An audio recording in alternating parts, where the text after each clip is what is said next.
President Trump is offering well wishes to Americans in the new year. In a pre-recorded video message, the president praised his administration's response to the pandemic, despite a struggling economy and a slow rollout in getting people vaccinated.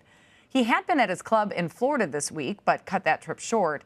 It's happening as Republicans resist his calls for bigger stimulus checks. On Thursday, Senate Majority Leader Mitch McConnell rejected a push for the Senate to take up a bill to increase payments from $600 to $2,000. It was the third day in a row he blocked those attempts. CBS News White House correspondent Weijia Zhang joins me now. Weijia, it's so good to see you on this New Year's Day. Thanks for joining us. Happy New Year, Jamie. I love seeing you, too. It's a rare treat. It is. I know. We got to get better about Zooming each other. Jerika Duncan and I were talking about that. But we'll put our personal stuff aside and talk about some political stuff now. Senate Majority Leader Mitch McConnell, as we were just talking about, he's tied a vote over increasing stimulus payments to two unrelated issues dealing with protections for tech companies and election fraud. It seems the strategy here is to have this measure fail. Well, it is a strategic move because, he made very clear that he did not want a clean vote on this measure, which passed overwhelmingly in the House. And that means that senators would just vote yes or no on the increase in the stimulus payment. Instead, he baked it into another bill that includes what Democrats are calling poison pills, as you mentioned, things that have nothing to do with economic relief, directly at least, and that is repealing protections for internet companies and establishing a commission on voter fraud. And by doing that, it's sort of a win-win for McConnell because he's able to say, OK, sure, I'm going to put a vote on the floor about this just like you wanted. But on the other hand, it's pretty clear that it would never pass because Democrats simply would not go for it. For one, because they would have to admit that there was a problem with the current election system and that there needed to be a commission, which they're not going to do. And secondly, because of the internet issue, which has been such a hot topic that they've also been so staunchly against. And so that's why we are seeing him make this move, and he's able to give Republicans a sort of out, if you will. Yeah, it seems like, especially when you look at the senators from Georgia who are in that tightly contested runoff race, that they would be able to vote for it and show their support for the president, knowing that the bill would fail. So there's some win-wins. It looks like for Republicans there all around. I do want to talk about, too, Republican Senator Josh Hawley, who says that he's planning to challenge President-elect Biden's election victory when Congress counts each state's electoral votes on January the 6th.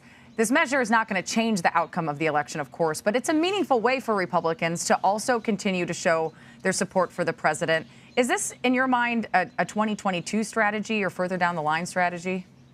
Well, that's exactly what critics of Hawley are saying. They're saying that he just has ambitions to run for president, perhaps, in 2024. And he understands that President Trump has a lot of political power. And so he's trying to get on his good side should he ever need his support down the road. Because behind the scenes, a lot of his fellow Republicans are furious that he's putting them in this position because only one senator had to sign on and agree that he would object to the certification of the outcome to force a vote for everybody. So now lawmakers have to debate and have to publicly say whether they will side with President Trump and reject the certification of the results or side with the American people and the popular vote. And so it puts them in an uncomfortable position that we will see play out next week. Of course, we believe, we do not know for certain, that's why, or one of the reasons why President Trump cut his Christmas vacation short to come back here to the White House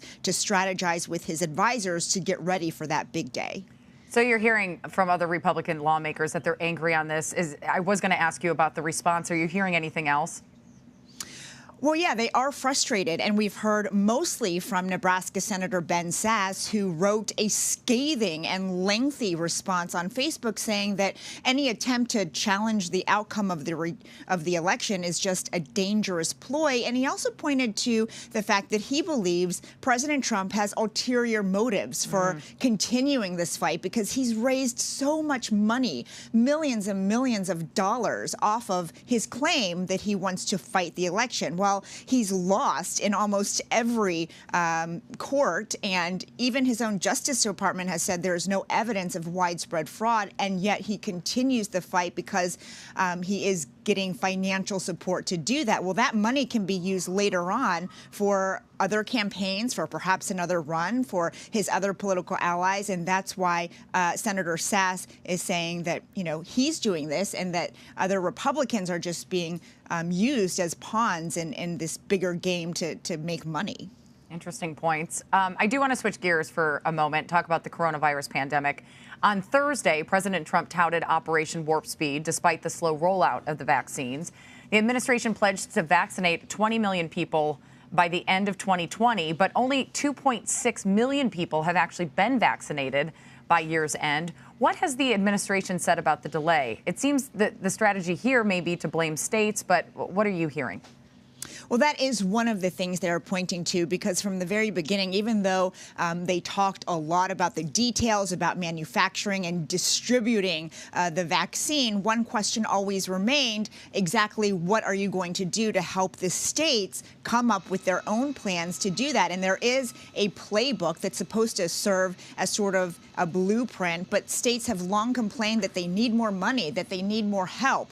And, administration officials have said, look, it is state managed and federally supported. So we are here for them, but ultimately it is up to the governors in the states to do that. And that's what President Trump is saying, that the governors need to do more to get this vaccine into arms. Operation Warp Speed officials point to that, along with the fact that, this came out when the weather was tough in some parts of the country and we were in the holidays. And so maybe people just didn't have a chance yet to get their vaccinations. But states are saying it's just chaotic and that there's not a real uniform way for them to help their hospitals and other medical facilities to administer this vaccine. They're all just trying to figure it out in real time. Of course, the whole point of Warp Speed was to be ready when the vaccine was approved so they wouldn't have to do all this work now.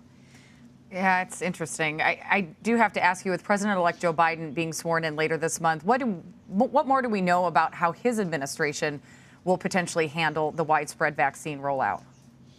So President-elect Biden just talked about this week. He had a lot of harsh words for the Trump administration and said that this rollout is a total failure, essentially. And he says he wants to establish vaccine sites and offer mobile sites for people, just as one obvious way to help get that vaccine distributed across the country. But he's also focusing on other measures. For example, he's really pushing people to wear masks during the first 100 days of his presidency and to take other measures that the president has sort of been very hesitant to embrace in order to try to control the virus, because it continues to spin out of control, as you know from your own reporting, every single day. Yes, and I'm returning home to Southern California tomorrow, and it's not a pretty picture out there. Weijia Jiang, thank you so much. Thanks, Jamie.